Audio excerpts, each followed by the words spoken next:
বিসমিল্লাহির রহমানির রহিম। হে সমস্ত জগতবাসী, আজ আমি শামীম আলী চিশতি আপনাদের সামনে যে আলোচনাটি নিয়ে আসলাম, অবশ্যই আপনারা থাম্বনেলে এমন একটা কথা দেখেছেন যা দেখে কারো মাথা ঠিক থাকবে না। কোনো আল্লাহ ভক্ত মানুষ তার মাথা ঠিক থাকবে না। এটা কি লেখলো, এটা কি বললো যে এই জগতে আল্লাহ বাটপার। আল্লাহকে বাটপার কে বানাচ্ছে, কারা বানাচ্ছে, আমি আপনাদের সামনে তুলে ধরবো ইনশাআল্লাহ। সেটি হলো, দেখেন আল্লাহ কোরআনে বলেছে, আমি সকলের প্রতি সমান বিচার করি, আমি কাউকে কম দেই না, আমি কাউকে বেশিও দেই না, আমি সবাইকে সমান দেখি। এখন আল্লাহর কোরআনে আল্লাহ তো এই কথা বলে দিয়েছে, কিন্তু একদল অজ্ঞানী লোক তারা শুধু আল্লাহর নামাজে তারা উদাসীন হয়ে আছে, কিন্তু আল্লাহর তত্ত্ব জ্ঞান তারা করে না, যার ফলে আল্লাহ তাদের কাছে বাটপার হয়ে আছে। আর যারা এই হাদিসগুলো লিখেছে তারা আল্লাহকে বাটপার বানিয়ে রেখেছে। আমি উচ্চ গলায় জোর গলায় বলছি, হে পৃথিবীর সমস্ত মুসলিমগণ, আমার কথা অবশ্যই খেয়াল করে শুনবেন যে আল্লাহকে বাটপার বানানো হয়েছে কিছু হাদিস। সেটি কেমন? যেমন আল্লাহকে জিজ্ঞাসা করা হয়েছে, হে আল্লাহ, তুমি তো জগতের সকল মানুষ, সকল প্রাণী, সকলকেই তুমি সমান চোখে দেখো, সমান বিচার করো, তাহলে একটা লোক পৃথিবীতে জন্ম নিয়েছে, সে ভিক্ষা করে খায়। আরেকটা লোক জন্ম নিয়েছে, সে এই পৃথিবীতে তার হাত নেই, পাও নেই, চক্ষু নেই, সে হাঁটতে পারে না, চোখে দেখে না, তার জীবন কত কষ্টের। সকলকে চোখ, নাক, কান, মুখ সমস্ত কিছু দিলা, আরেকজনকে দিলা না, তুমি সমান বিচার কিভাবে করলা? তো আজকের কথা হলো যে সমান বিচারটা আল্লাহ করলো কি করি? এখন শরীয়তের ইবাদত যারা করে এবং শরীয়তের পথ থেকে যারা হাদিস গুলো লিখেছে, রিসার্চ করেছে এবং এখানে বর্ণনা করেছে, রচনা করেছে, সেই ব্যক্তিরাই আল্লাহকে বাটপার বানিয়ে দিয়েছে, অবিচার বানিয়ে দিয়েছে। সেটি দেখুন যে আল্লাহ সমান সবাইকে যদি দেখে থাকে, তাহলে চোখ, নাক, কান, মুখ সকলের আছে, আরেকজনের নেই।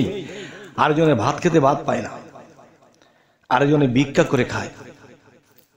এখানে সমান বিচারটা কি করে হলো? তখনই কিন্তু আল্লাহ কোরআনে বলেছে, ফাবিআলা ইউ রাব্বিকুম আতিকাজ্জিবান, ফাবিআলা ইউ রাব্বিকুম আতিকাজ্জিবান। তার মানে হলো যে তোমরা তোমাদের কোন কোন কর্মফলকে অস্বীকার করো। হে আল্লাহ, যে কর্মফলকে অস্বীকার করব না, আমরা পৃথিবীতে এসে পাপ করলে সে পাপের সাজা তুমি দিবে।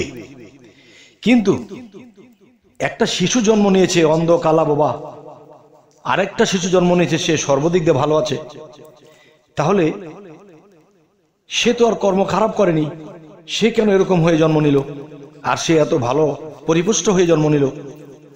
তার পরেও আল্লাহ বলতেছে কি, ফাবিআলা ইউ রাব্বিকুম আতিকাজ্জিবান। তার মানে তোমাদের কোন কোন কর্মফলকে তোমরা অস্বীকার করো।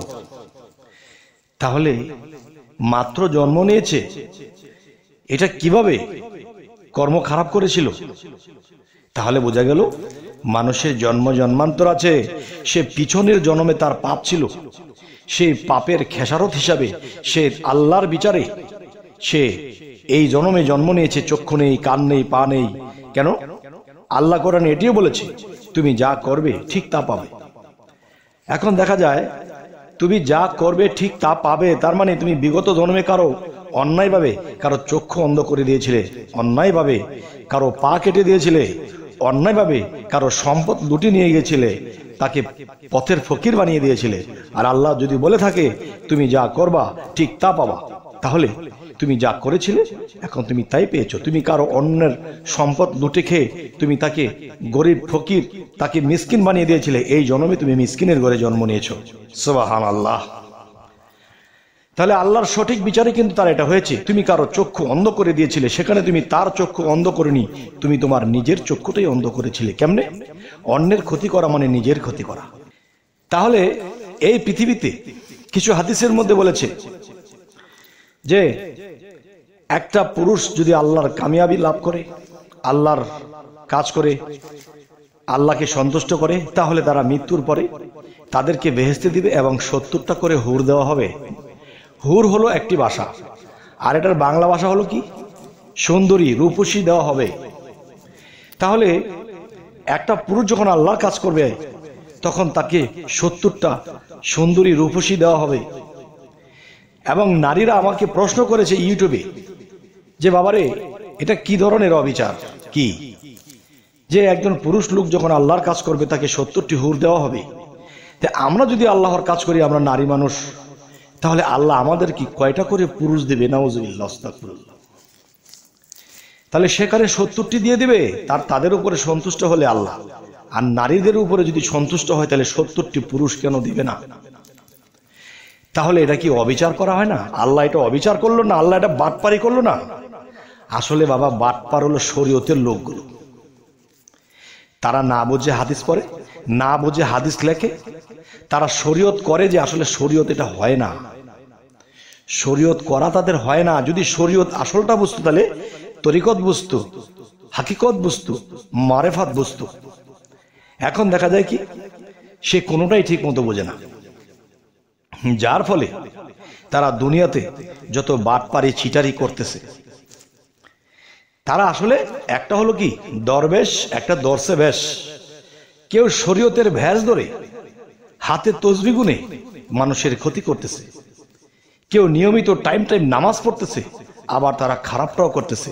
আল্লাহ কিন্তু কোরআনে একথাও বলেছে, একদল লোক আমাকে বিশ্বাস করবে, আমার কালেমাকে বিশ্বাস করবে, আবার তারা আমার সাথে শিরকিও করবে। এই জন্য আল্লাহ সূরা মাউনের মধ্যে বলেছে, দুর্ভোগ সেই নামাজকারী, দুর্ভোগ সেই ইবাদতকারী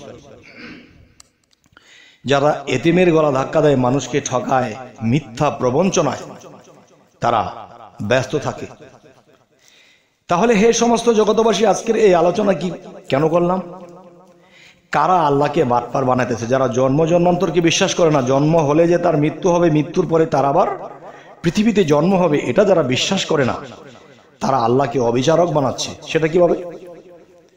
সেটা এই জন্যই যে আল্লাহকে যখন জিজ্ঞাসা করা হবে যে আল্লাহ, সবাইকে পরিপুষ্ট দিলা, এই লোকটাকে গরিব, কালা, বোবা, অন্ধ বানিয়ে পাঠালা, তোমার বিচার এটাই?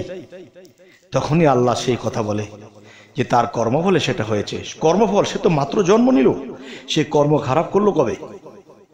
তার মানে বিগত জন্মে তার এই পাপের কারণে এটা হয়েছে। আল্লাহর হিসেবে সে এইভাবে জন্ম নিয়েছে পৃথিবীতে। হে সমস্ত জগতবাসী, আজকের আলোচনা শুনে কি আপনারা রাগ করলেন আমার উপর? আমি কি খারাপ কিছু বলেছি? তবে হ্যাঁ, যারা জন্ম জন্মান্তরকে বিশ্বাস করবে না তাদের কাছে আল্লাহ বাটপার হয়ে যাবে, এবং তাদের কথা যারা বিশ্বাস করবে আল্লাহ বাটপার হয়ে যাবে। কেন? আল্লাহ তো বাটপারি করে না, আল্লাহ তো চিটারি করে না। কিন্তু মানুষ নিজের স্বার্থের জন্য অনেক সময় বাটপারি চিটারি করে থাকে। কিন্তু এটাও বোঝা উচিত, আমি যা করব আমি ঠিক তা পাব। তবে হে সমস্ত জগতবাসী, আজকের এই আলোচনা এই জন্যই করলাম যে পৃথিবীতে এমন মানুষ আছে, মানুষকে, মানুষের কলিজায় আঘাত করতেছে, কিন্তু আঘাত করে সে সুখে আছে, ভালো আছে, কিন্তু সে বুঝতে পারছে না তার আঘাতের খবর। তবে আজকে অবশ্যই এই আলোচনাটি শুনে কেউ মন্তব্য করবেন না বা কেউ রাগান্বিত হবেন না। অবশ্যই একবারের জায়গায় দুইবার শুনবেন, শুনলে বুঝবেন যে আসলে ভুল কিন্তু মানুষের, মানুষ নিজেই বাটপারি করে। কিন্তু যারা বাটপারির মন রেখে এই হাদিস রচনা করেছে, এই গ্রন্থগুলো লিখেছে, এগুলো দেখবেন যে সহিহ হাদিস বলতে যে নবীর কাছ থেকে যে হাদিসগুলো এসেছে, এগুলোর মধ্যে এই ধরনের কথাবার্তা নেই। এগুলা যারা উচ্চ শিক্ষা, বড় বড় সার্টিফিকেট পেয়েছে তারা লিখেছে, কিন্তু এটার বিপক্ষে যখন পেজ দেওয়া হয় তখন আর কুল কিনার পায় না। যাই হোক, এই সমস্ত জগতবাসী, আমাদের এই চ্যানেলটি যদি আপনাদের ভালো লাগে তো অবশ্যই সাবস্ক্রাইব করে নেবেন, এবং যদি ফেসবুক হয় অবশ্যই এটাকে ফলো করে নেবেন, পরবর্তীতে যেন ভালো আলোচনা এনে দিতে পারি। তো সকলে ভালো থাকবেন, আল্লাহ হাফিজ।